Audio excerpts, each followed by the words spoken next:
In the world of sports, you have legends, you have icons, and then every once in a while, you get someone who becomes something more. Today, we're diving into the incredible story of how a man from Mumbai became, for all intents and purposes, a living god to a billion people. I mean, just let that sink in for a second. That's not a fan saying that. That's Matthew Hayden, one of Australia's toughest competitors, basically admitting he saw a deity on the cricket field. That single quote tells you everything you need to know about the kind of reverence Sachin Tendulkar commanded. So, how on earth does that happen? How does an athlete get a title that's usually reserved for, actual deities? This wasn't just about scoring runs. Oh no. It was a perfect storm of unbelievable talent, perfect timing, and just an incredible temperament. And we're going to break down exactly how it all came together. All right, to find the first piece of the puzzle, we have to go back to the very beginning. The scene is Pakistan, 1989. And our hero? He's a 16-year-old kid facing one of the most terrifying bowling attacks the world had ever seen. So he gets hit smack in the nose by a nasty bouncer. Blood everywhere. Any normal person, especially a teenager, would be hiding off the field. But this kid, he just wipes the blood away and says those two words that would become legend. Main khelega, I will play. Right there, in that moment, a boy showed the world he had the heart of a warrior. And you know what's crazy? Even his opponents knew it instantly. From that very first series, they could feel they were watching something historic unfold. The legendary bowler Abdul Qadir, he saw right past the blood and the baby face and recognized the genius right away. But that raw courage he showed on the field was about to tap into something so much bigger. See, this wasn't just about one person's journey. Just as Sachin was arriving on the world stage, so was his entire country. His story and the story of a new India became one and the same. You really have to get the timing here. It was perfect. 1989, he makes his debut. Just 2 years later, 1991, India kicks off this massive economic liberalization, opening itself up to the world. And as the nation was searching for a new identity, it found its new hero. He became the living, breathing symbol of this new, confident, ambitious India. Every single boundary he hit felt like a win for the whole country. His success out on the pitch felt like India's success on the global stage. It was that direct. And this just shows you the insane amount of pressure, the hope that was riding on his shoulders. Think about it. For millions of people, the game wasn't over when the last wicket fell. The game was over when his wicket fell. The mood of an entire nation rested on this one man.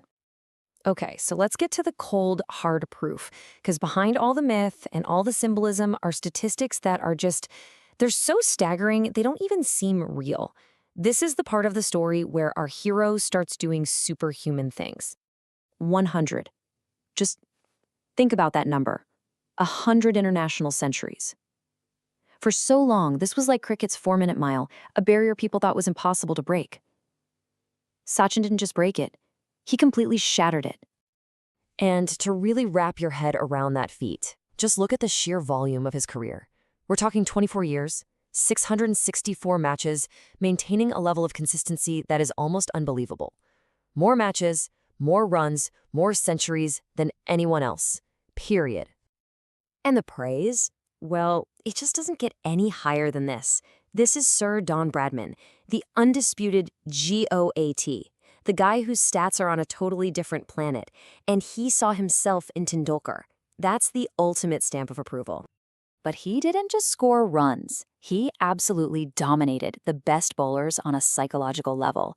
Even the great Shane Warne, maybe the best bowler ever, admitted that Sachin literally gave him nightmares. That's the kind of power he had over his opponents. And finally, this. This comes from his greatest rival, the other guy in the conversation for best of the era, Brian Lara. When one genius calls another genius a genius, well, that just cements your legacy as something more than human. But every great story has its twists and turns. And to really understand the man, we have to look at the moments when the gods seemed a little more mortal.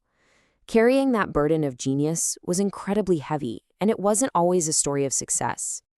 And this is maybe the most fascinating paradox of his whole career.